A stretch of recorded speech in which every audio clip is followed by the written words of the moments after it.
They no longer laughed, the Veyari who found humanity's light. The Veyari no longer laughed at old Earth tales. They studied them. Sang them. Built entire academies to understand what the human called Elias Vance had meant by his final words. Love, loyalty, sacrifice, they're equations the heart solves when logic fails. For centuries, those words echoed through their halls of glass and light. The Veyari were no longer the cold, emotionless species their ancestors had been. Their once silver eyes now shimmered with faint hues of color, traces of emotional resonance rediscovered through centuries of study. And among them was Sergeant Elias, a young scholar who believed that the universe itself had been changed by the human's death. Sergeant was born under the glow of the constellation the Soldier and the Three Lights, the same one the collective had named in Vance's memory. To her, it was not just a cluster of stars, it was a promise. In the great hall of memory, she often stood before the crystalline effigies of Elias Vance and the three Veyari who had died with him. The statues shimmered faintly, and the faint hum of their preservation field whispered like a heartbeat. She whispered, almost reverently. Did you truly feel it, Elias? Did you truly believe that love could outlast death? No answer came, of course. Only the slow pulse of the energy field kept their story alive. But Sergeant was not content with ritual or reverence. She wanted the truth.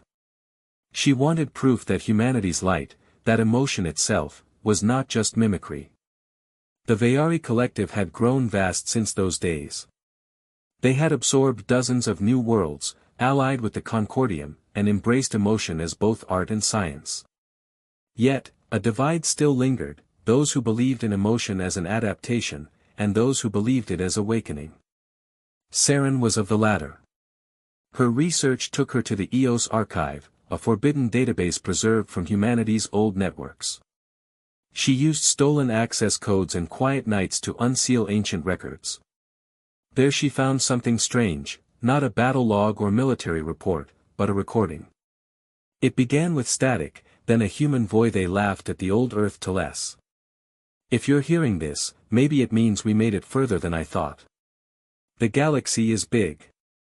Cold. Empty. But if someone's out there, remember this, the heart's not just a muscle. It's a signal. It reaches farther than light.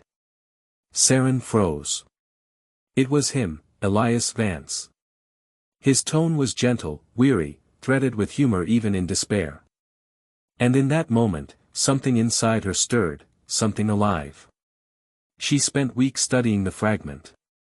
Each waveform, each inflection, became scripture. The recording spread quietly through her peers.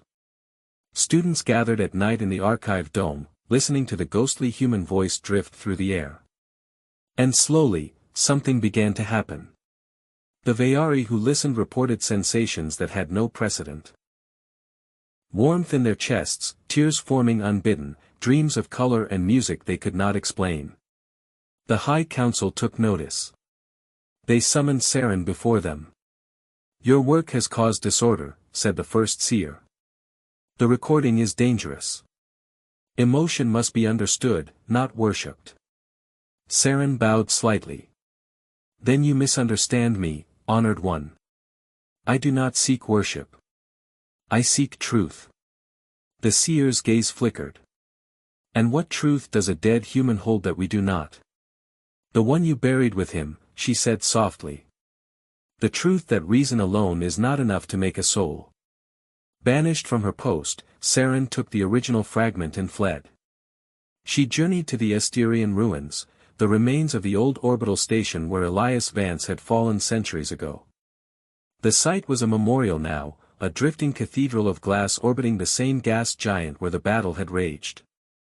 Pilgrims came and left offerings, metallic roses, carved data stones, songs encoded in light. But Sergeant came not to offer, she came to listen. Her vessel docked with a soundless hiss. The corridors were silent but for the hum of ancient reactors. The air still tasted faintly of ozone and dust. And then she found it, the melted door where the four had made their last stand. The shielding field shimmered faintly, and through it she saw their forms, perfectly preserved, fused into the alloy. The human's hand was outstretched toward the console, the three Veyari encircling him protectively. Saren knelt, overcome. "You died for them," she whispered. "For us. And yet, it feels as if you're still here." She activated the fragment once more. The voice filled the chamber.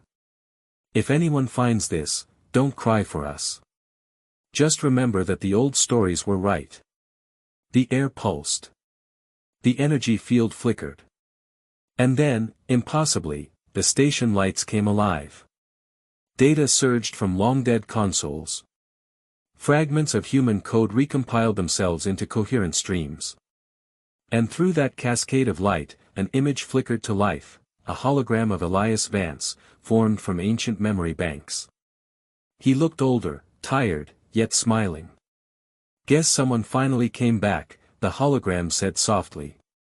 "Took you long enough." Saren's knees nearly buckled. You're real." "Depends on your definition," he chuckled. "I left some echoes behind. Figured someone might need them." She swallowed, voice trembling. "We changed because of you. We feel now. We dream. We—" He interrupted gently. "No, Saren. You always could. You just needed someone to remind you." The light of the hologram flickered. Outside, the gas giant storms turned gold. "You see," he continued, "the point of our stories wasn't to make gods or ghosts. It was to help us find what was already inside. Humanity didn't give you emotion, we just showed you what it looks like when it refuses to die." The image began to fade. "Wait," she cried. "There's so much more." He smiled one last time. "Then tell your stories, Saren. Make them better than ours." And then he was gone. Saren stood alone in the flickering chamber, tears tracing her luminous skin. But she wasn't afraid. When she returned to the Veyari capital, she brought with her not proof of divinity, nor a weapon, nor data. She brought a voice.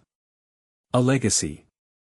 Her testimony spread through the collective, sparking a movement known as the Second Illumination, a rebirth of faith not in gods, but in the power of shared humanity.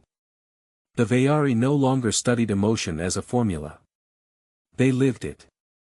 They sang new songs, ones written in the hybrid tongue of human and Veyari words. They built temples not to idols, but to the act of compassion.